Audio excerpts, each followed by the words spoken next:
नमस्कार, मेरा नाम आलोक है। आप लाइव स्ट्रीम देख रहे हैं। बिहार में अब उपचुनाव होंगे, बिगुल बज चुकी है। चुनाव आयोग की ओर से अब नोटिफिकेशन जो है वो जारी कर दिए गए हैं। आपको बता दें, बिहार विधानसभा की 2 सीटें खाली हैं। एक मोकामा की सीट है, दूसरी सीट है गोपालगंज की सीट। देखिए, मोकामा के सीट पर आरजेडी के विधायक अनंत सिंह की सदस्यता चले जाने के कारण ये सीट खाली हो गई। अनंत सिंह को 10 साल की सजा हुई है नदमा स्थित उनके पैतृक आवास से जो अवैध हथियार मिले थे उस मामले में। वहीं गोपालगंज सीट पर बिहार सरकार के सहकारिता मंत्री रहे सुभाष सिंह के निधन के कारण ये गोपालगंज की सीट खाली हुई है। तो ऐसे में चुनाव आयोग की ओर से अधिसूचना जो है वो जारी की गई है। देखिए तस्वीरें। नामांकन की जो शुरुआत होनी है वो 7 अक्टूबर से होनी है, यानी कि आज तारीख है 3-4 दिनों के बाद 7 अक्टूबर से नामांकन की जो शुरुआत है वो हो जाएगी। वहीं लास्ट डेट ऑफ नॉमिनेशन, नामांकन की अंतिम तिथि जो है वो 14 अक्टूबर रखी गई है, यानी कि 14 अक्टूबर से पहले प्रत्याशियों का ऐलान करना होगा तमाम दलों को, चाहे वो महागठबंधन हो या एनडीए हो। देखिए, क्योंकि इस बार महागठबंधन है, RJD plus JDU plus Congress plus CPI CPIML की सरकार है। हिंदुस्तानी अवाम मोर्चा भी इसमें भागीदार है।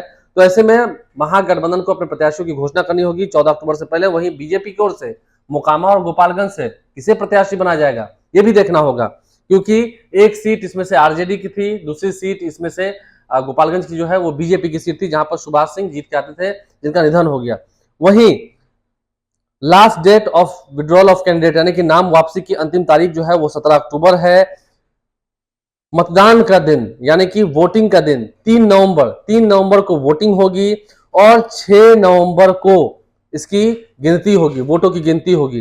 3 नवंबर को वोटिंग होनी है, यानी कि छठ महापर्व के ठीक बाद 3 नवंबर को बृहस्पतिवार के दिन वोटिंग होनी है और 6 नवंबर को यानी कि संडे को काउंटिंग होनी है। इसमें ही पता चलेगा महागठबंधन में कितनी ताकत। देखिए, महागठबंधन की एकजुटता दिखने के बाद, महागठबंधन की बिहार में सरकार बनने के बाद ये लिटमस टेस्ट होगा बिहार में महागठबंधन बनाम बीजेपी, क्या दोनों ही सीटों पर बीजेपी को पटकनी देने में महागठबंधन को कामयाबी मिलेगी। क्योंकि गोपालगंज की जो सीट है वो सीट बीजेपी की सिटिंग सीट थी, लेकिन अब वहां पर समीकरण बदल चुका है।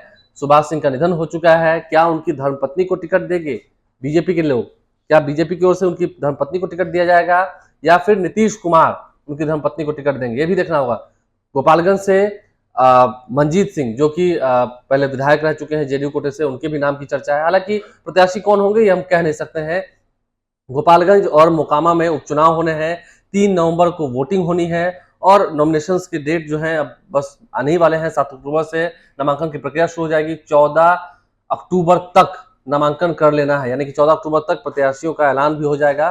तो बहरहाल अब बिहार में उपचुनाव होंगे 2 सीटों पर, महागठबंधन बनाम बीजेपी। ज्यादा ताकतवर कौन, इस लिटमस टेस्ट में पता चलेगा, क्योंकि सरकार बनने के बाद ये पहली दफा होगा जब जनता अपने मतों से विधायक चुनेगी, मोहर लगाएगी। कौन होंगे वो विजेता, ये देखना होगा। हमारे चैनल को सब्सक्राइब कर लें, साथ साथ फेसबुक पेज भी लाइक करें। धन्यवाद।